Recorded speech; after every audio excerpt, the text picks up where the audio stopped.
Good evening, ladies and gentlemen. Good evening. I think we can all agree that having goals in life is really important, right? We all have been told that ever since we were a young age. And the process seems simple enough. We set a goal, make a plan, work on it, stick to it, and eventually it'll all work out, right? We all know that that's a little easier said than done. Now, I've set many goals in my life. I've set many goals, and I have failed many times. I have failed so many times that the only comfort I have is that knowing that there are millions of other people just like me. In fact, statistics say that only 8% of people who set New Year's resolutions actually follow them. And out of a really small population of people that actually do set goals, 80% of them fail at achieving their goals. While it does serve to make me feel better about myself, it is still quite worrying. And that is why today I'm going to provide you with a tool to achieve your goals in a more consistent and confident fashion. And that tool is known as the law of attraction. Now, what the law of attraction states is that whatever we think about, we bring about. That our thoughts have the power to influence our reality and our world around us. We've all grown up with quotes along the lines of, whatever the mind can conceive and believe, it can achieve. Or whether you think you can or you can't, either way you are right. Henry Ford said that. This has permeated itself in the self-help industry for decades. However, it was only about 10 years ago, with the release of a book by Rhonda Byrne called The Secret, that the law of attraction took the world by storm. It sold 20 million copies worldwide and was translated into 50 different languages.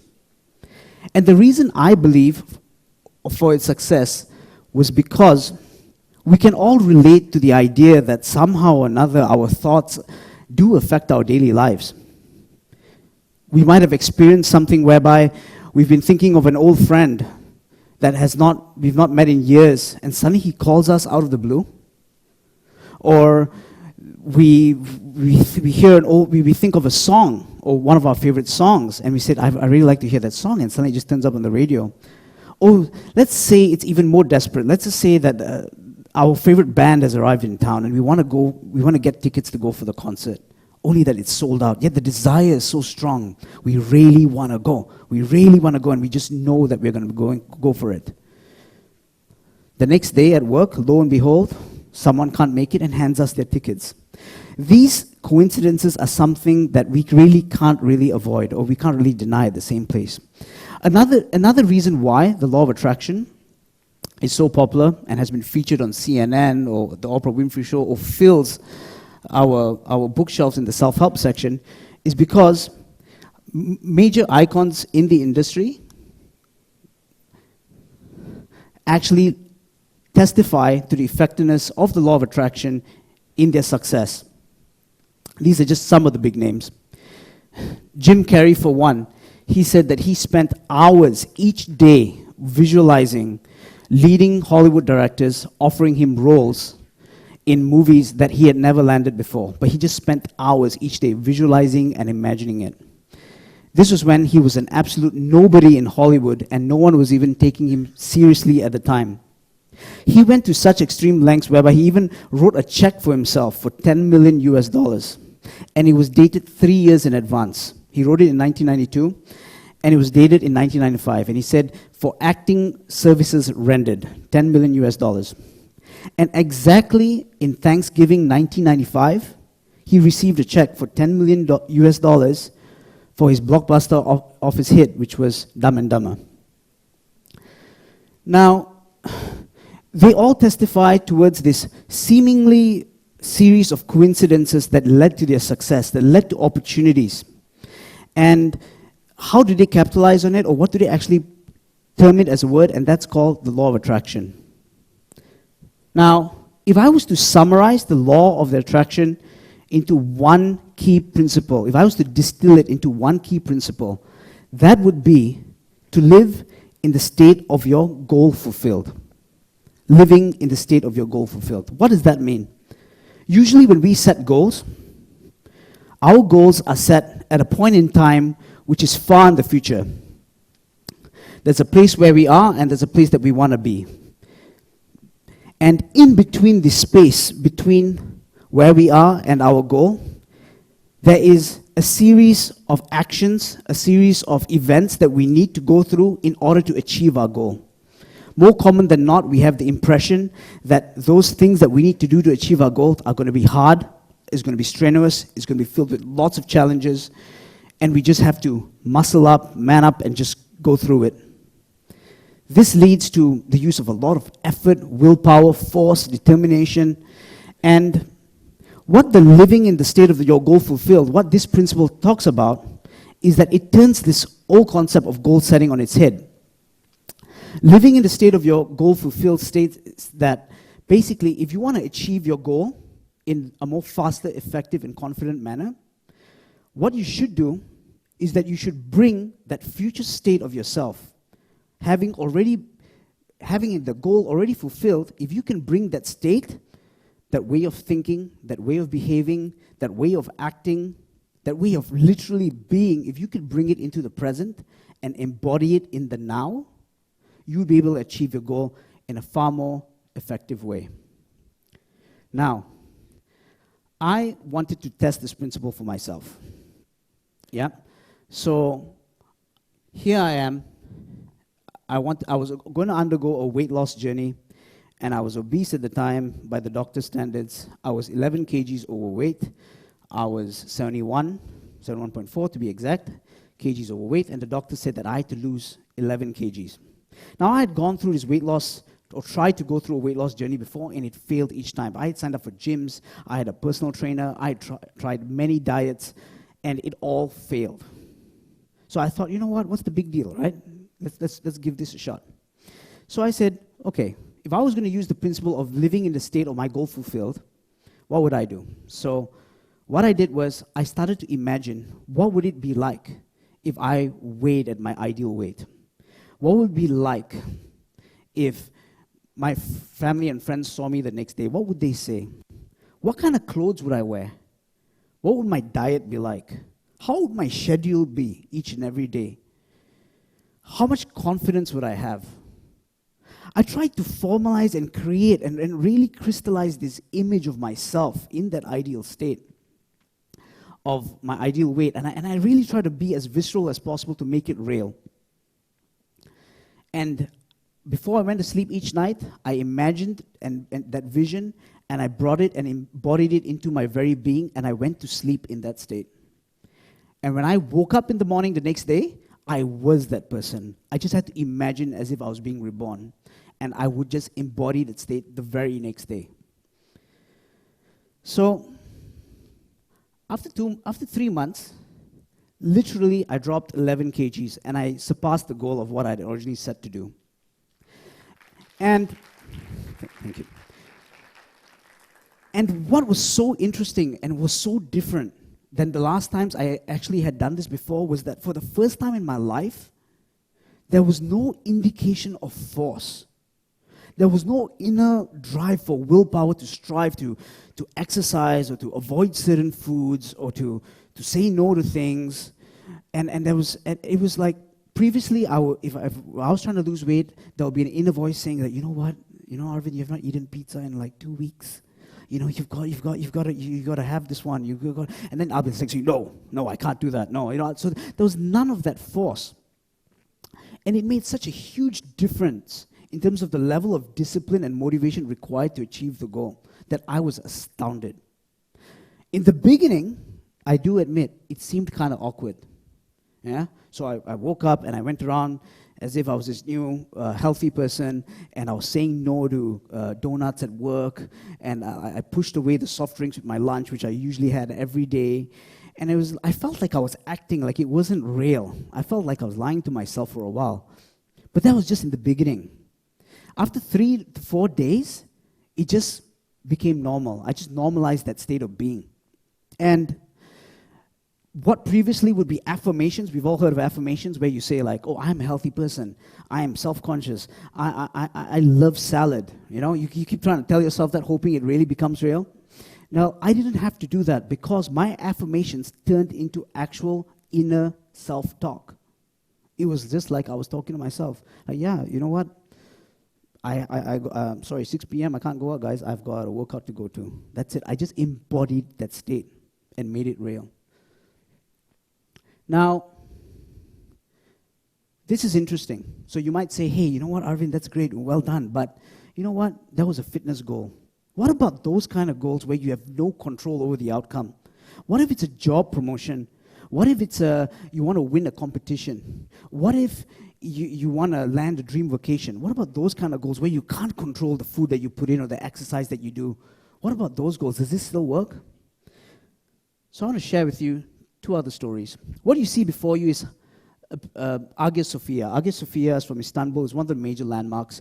And many years ago, I saw an ad for tourism in Turkey, right? And I had this desire to visit Istanbul.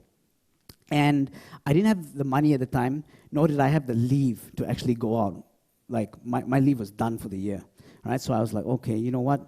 But I'm still going to apply the principle. I'm still going to believe in it as if I'm there, right? So I read up about Istanbul, Hagia Sophia, and I read up everything I could about Turkey. And suddenly, and not long after that, a friend of mine gave me a game. That game was called Assassin's Creed. Revelations, to be specific, guys. Right? And that game was set in a historical setting. It was set in ancient Constantinople, which is where Istanbul formerly was. And in that game, I was exploring the Galata Tower. I was swimming in the Bosphorus River. I was just literally exploring the city of Istanbul. In that game, it was a 3D dimensional game. And I was enjoying myself and enjoying the game as it was.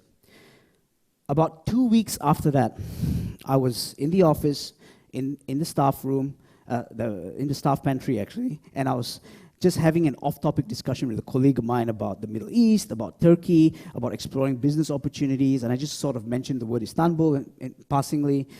And later that day, my boss calls me into the office, and he says, hey, Arvind, we've got this project upcoming in Istanbul. I overheard you in the pantry talking about it. Do you want to go? Do you want to handle it? And that's when, without a doubt, I knew that something magical had happened. Before I knew it, I was right there in Istanbul, in the Hagia Sophia. I was literally exploring those things that I had experienced in-game, in real life. Now, just to give you an idea, guys, this image here that you're seeing is the 3D in-game graphic of the Hagia Sophia, and this is what it looks like in real life. Pretty realistic, no? Yeah. So,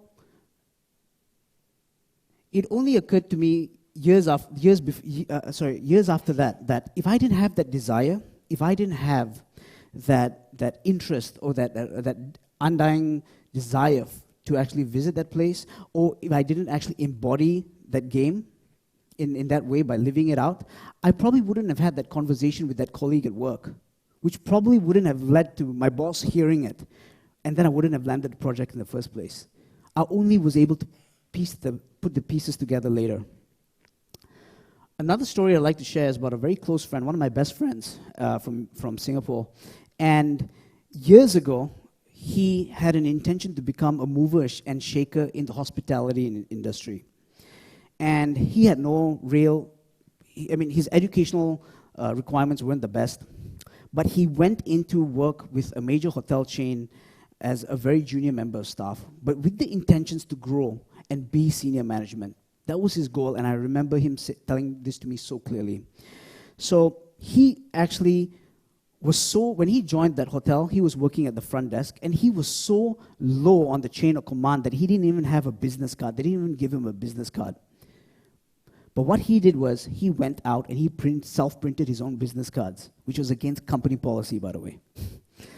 But he did it because he knew where he wanted to be, so he just did it. He even wore a suit to work each day, at the front desk.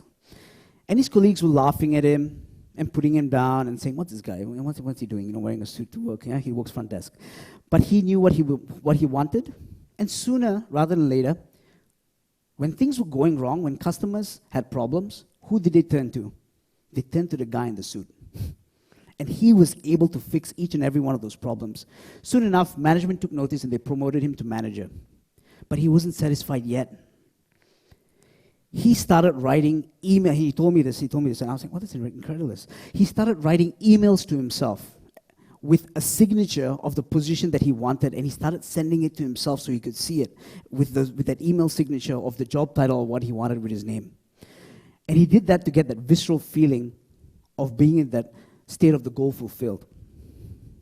10 years later, exactly a decade pretty much, he became CEO of not just that hotel, but the chain of hotels which that hotel belonged to. Now, thank you. Now, how does this work, guys? All right. So we have a part in our brains called the reticular activating system. All right. It's a part of our brains that serves as a filter for information which our brains can absorb, and it discards things which is things that is not important. So our brain can only take in so much information at a single point in time. Whatever it finds useless, it just discards.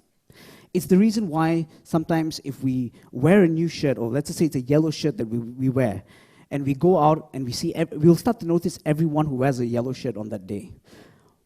Or if we buy a new car, we'll notice that model everywhere we're driving on the road. So when you start to live in the state of your goal fulfilled, your reticular activating, so your RAS for short, will start to notice small little details that turn into coincidences and actually become, and it transforms those into opportunities for yourself to achieve your goals. So you think it's meaningless coincidences, but it's not.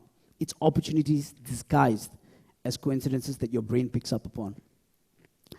Now, the media and advertising industry has known this for decades. They spend billions of dollars for minutes of our attention purely to sell us products that put us in that end state of us using their services or goods. And they know that it works. They sell us the product because they know that if we see the end state of using the product, we'll probably buy it. Car salesmen take us for test drives. Vacation clubs ask us to use their hotels for 2 or 3 days and test it. Because they know that if we have that feeling of driving the car while we're test driving it, we're probably going to buy it. So it's been no mystery that we can actually convince others using this method, but for some reason, it never occurred that we can use it to influence ourselves to achieve our goals. Just think about it for a second. Now, there are essentially 3 ways to live in the state of your goals fulfilled. The first and most important step, or all of them are important, but the first step is to crystallize the goal and make it as real as possible. Clarity is key here. You're going to have to know exactly what you want, and you have to formalize that in your mind so clear. You start asking the question, what if, let's just say your goal is to be more confident. You say, what would it be like if I was confident? How would I react to people when I meet them? If your goal is to be CEO, you ask yourself questions like, what time would I go to work each day? How would I react to problems at work? How would I communicate with my staff? How would I communicate with my clients? So you keep asking questions. How would people speak to me? What would I wear? What would I eat? What would I do? And you start to get that character, and you must really flesh it out so it's so real, and then you bring it and you embody that very state of being. The best times to do it is right before you sleep at night, when your mind is clear, and the first thing after you wake up. Right? The second step is you need to think, speak, and act as if you are that person, because there's a very high chance that if you do this, you will be. And this is the part that requires that initial stage of awkwardness in the beginning. Remember, we have all been preconditioned by our upbringing to behave in certain ways. It takes time to undo that. But the more you start to think, speak, and act as if you are that person, the more you would habitualize that new state of being, and you'll start to transform the world around you. The third step is you'll be able to measure your progress by your reactions to the world around you. And this is really important, but takes a while to get in. If you start to measure your progress and how well you're doing by how you are reacting to the world around you, that's how you know you're making progress. So for example, if your goal is to be a triathlete or someone that's very physically fit, how do you react to a piece of pizza that's lying in front of you? If your goal is to be an aspiring entrepreneur, right, or one of the top entrepreneurs in the country, would you really spend your weekend binge watching Netflix? Probably not. So the more congruent you are with how you are reacting to the world around you, especially when circumstances don't support you, like failure. Is an event failure or is it feedback? That's another important one. So the more congruent you are with that version of yourself, that future version of yourself, and your reactions to the world around you, the faster your goals would manifest. And that's the important thing, to measure yourself.